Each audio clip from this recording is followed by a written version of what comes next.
Bonsoir à tous, ravi de vous retrouver dans ce JT du lundi 22 juillet 2024. Du lundi au vendredi à partir de 18 h, l'essentiel de l'actualité du Grand Grenoble.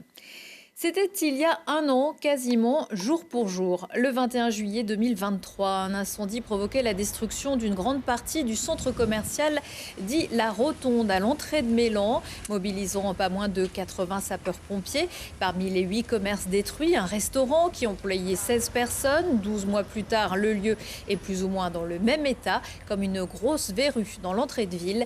Les explications du maire de Mélan, Philippe Cardin. Bien, il y a eu des enquêtes pour savoir la nature du sinistre, d'où il venait. Et nous attendons les conclusions de cette enquête qui doivent arriver. Donc de nombreux experts sont passés, ont étudié le site pour essayer de déterminer les causes de l'incendie. Le temps des assurances est bien long et le temps des expertises est bien long et des enquêtes. Parce que nous attendons tous, et je pense que les propriétaires ou les locataires attendent depuis longtemps le feu vert pour redémarrer. Mais c'est ce qui va se passer à la rentrée, où le chantier de dépollution, démolition va entrer en œuvre en septembre. Puis une maîtrise d'œuvre, un cabinet d'architectes va être sélectionné, un concours va être lancé, un cabinet d'architectes va être lancé. Et je pense qu'à l'été prochain, les travaux vont recommencer pour reconstruire ce site. Amélioré et plus fonctionnel et plus adapté à l'accueil des clients qui viendront ici sur cet endroit. On va de toute façon devoir réaménager le site, quelles que soient les causes, mais pour des raisons d'assurance et d'argent, c'est normal d'identifier les causes. La reconstruction pourrait rencontrer un autre problème. Le lieu, en vertu du nouveau plan local d'urbanisme, pourrait être classé en zone inondable. Grosse frayeur pour une randonneuse dans le Vercors dimanche matin sur le plateau du Sornin où elle bivouaquait. La trentenaire a été poursuivie par un patou, puis 4 autres et a trouvé refuge en grimpant dans un arbre. C'est là qu'elle a été récupérée saine et sauve par l'hélicoptère de la CRS Alpes. Depuis une attaque de loups en 2004, le troupeau de 700 moutons présents sur cet alpage est protégé par des chiens, comme l'indiquent plusieurs panneaux. Selon l'éleveur, la randonneuse aurait pu avoir un mauvais comportement, comme se mettre à courir. Malgré le stress en cas de face-à-face avec un patou, il est conseillé d'éviter les mouvements brusques, de rester calme et de ne pas hésiter à lui parler.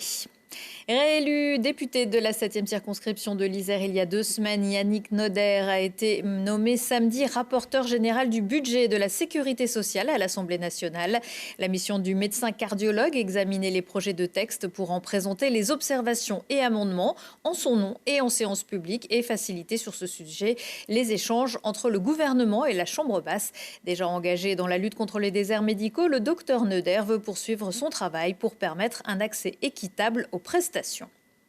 La coupe est pleine pour le maire de Laffrey. Chaque été, les lacs de Matésine sont pris d'assaut par les baigneurs de la cuvette grenobloise avide de fraîcheur. Mais ça déborde, selon Philippe Faure, qui estime que le site est victime de son succès. Il demande donc à la métropole et à son office de tourisme de cesser d'en faire la promotion. Une fréquentation qui, comme autour du lac de Paladru, est en cours d'examen par l'agence chargée de la promotion touristique du département, Isère Attractivité. La métropole gère aussi un espace de loisirs avec la communauté de communes du Grésivaudan, le Bois Français au Versou qui propose tout l'été des activités sport, nature et un espace de baignade. Pour dynamiser le site encore trop peu connu des métropolitains, de nouvelles activités ont été mises en place. L'accessibilité est également mise en avant pour les populations modestes et les personnes en situation de handicap. Alors cette année, on a fait le choix effectivement de proposer différentes activités, que ce soit du yoga, que ce soit du pilate, que ce soit de la danse hip-hop, de l'initiation à la danse hip-hop, et que ce soit aussi de la découverte de la biodiversité par les services de la métropole. Et c'est un choix parce qu'on estime qu'aujourd'hui, il faut qu'on travaille l'animation un petit peu du site, puisqu'aujourd'hui, tous les aménagements ont été effectués, que ce soit les postes de secours, que ce soit les berges, etc. Donc aujourd'hui, on veut vraiment que le site soit animé et reconnu comme tel aussi. Un espace de fraîcheur, animé, sécurisé et surveillé. Ces 3 dernières années, on était assez inquiets, parce qu'on a commencé la saison avec un lac très très très bas, où normalement, c'est ce qu'on voit plutôt en août. Là, cette année, effectivement, le mauvais temps, la pluie a fait que les nappes sont bien élevées, elles sont bien remplies. Et là, pour le coup, le lac, il est quand même pas aussi rempli qu'il devrait l'être à cette période-là. Il est encore plus bas que d'habitude. Mais c'est vrai que du coup, ça offre quand même un peu mieux d'eau pour les personnes qui viennent, un peu moins de plage, parce que c'est une plage quand même qui a des cailloux. Et donc forcément, on préfère être dans l'herbe et c'est plus agréable en tout cas. Alors on a des filets de volée, on a des jeux pour les enfants, on a un grand espace je dirais de 5-6 hectares. L'accès est fait aussi pour les personnes à mobilité réduite. Donc on a des tirs à l'eau, c'est pour pouvoir permettre aux personnes à mobilité réduite de rentrer dans l'eau avec. Donc c'était important que tout le monde puisse venir, que ce soit les groupes. Donc il y a énormément de gratuités aussi qui sont opérées par rapport aux enfants, par rapport aux personnes à mobilité réduite. Et il y a tout un équipement également pour elles. Donc on a le label aussi, tourisme et handicap. Et donc qui fait qu'en fait c'est accessible à tout le monde et on veut que ça soit possible pour n'importe qui de venir ici. Puisqu'il est possible de se rendre au Bois français en transport en commun grâce à la ligne Proximo 15 qui part de la place de Verdun à Grenoble toutes les 30 minutes. J-4 avant le coup d'envoi des Jeux Olympiques de Paris. 2 semaines pour voir briller les meilleurs sportifs du monde entier. Mais après les Jeux, ce sera encore les Jeux. Du 28 août au 8 septembre, les Paralympiques prendront le relais. Avec pour l'Isère encore de très sérieuses chances de médailles, notamment grâce à Florian Joigny. Ce natif de Bourdoison s'entraîne en ce moment en altitude à l'Alpe d'Huez. Montée des virages pour Florian Joigny et Anaïs Vincent. Les 2 paracyclistes ont fait de l'Alpe d'Huez leur terrain d'entraînement. L'occasion pour le médaillé olympique de retrouver ses montagnes natales. J'ai l'habitude de m'entraîner ici. C'est vrai que c'est un régal de venir chaque été rouler sur les routes de Lausanne. Les sportifs profitent de l'altitude pour augmenter leur potentiel physique en vue des Jeux paralympiques. On reste en altitude un certain temps, là 1 mois c'est l'idéal. Et lorsqu'on va s'entraîner en vallée, en plaine, en fait on sera davantage chargé en oxygène et donc ça sera plus facile de produire un effort en plaine. Les athlètes s'entraînent ensemble, une manière de s'encourager. C'est quelque chose qui nous permet de garder la motivation et puis on se tire un petit peu la bourre à l'entraînement tous les jours. Donc c'est un plus et c'est une belle aventure. À l'arrivée, séance de cryothérapie pour aider la récupération. On est à moins 160, donc la peau descend tranquillement jusqu'à 13 degrés. Le froid appliqué localement calme l'inflammation des muscles.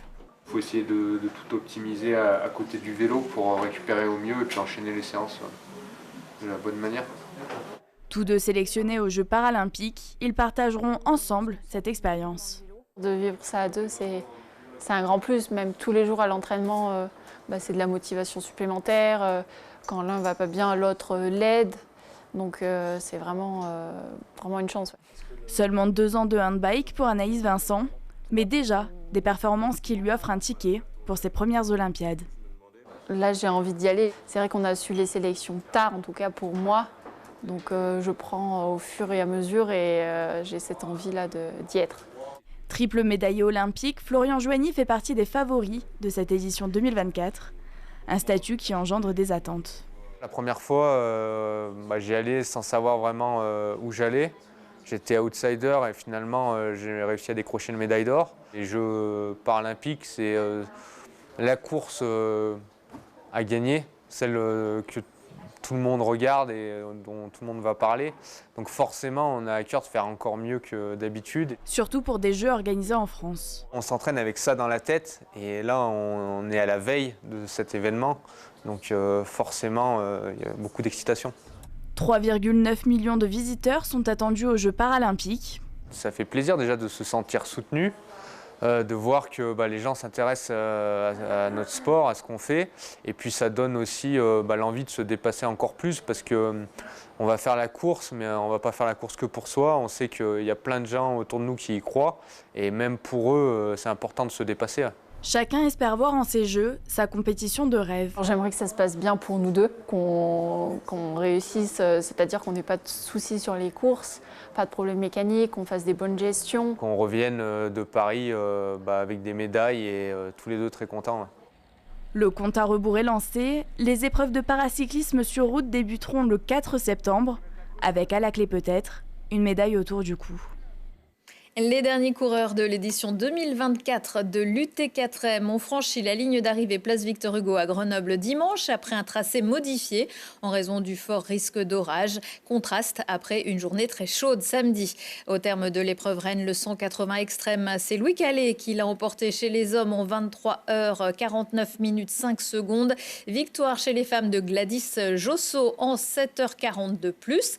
Cette année, l'Ultra Tour des 4 massifs aura réuni 3545 coureurs de 34 nationalités sur 12 parcours, dont notre journaliste Mirko Pesci, qui aura parcouru le 50 km Beldon en 7 h 54 minutes. Bravo à lui.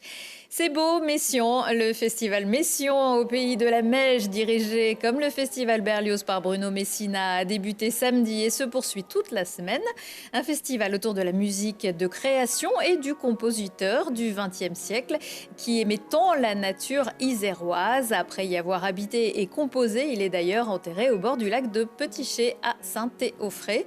Le festival, c'est des concerts de musique classique et contemporaine, bien sûr, dans un paysage à couper le souffle et parfois au milieu des vaches, mais aussi des conférences et des randonnées. L'ensemble invité cette année est le Quatuor Diotima.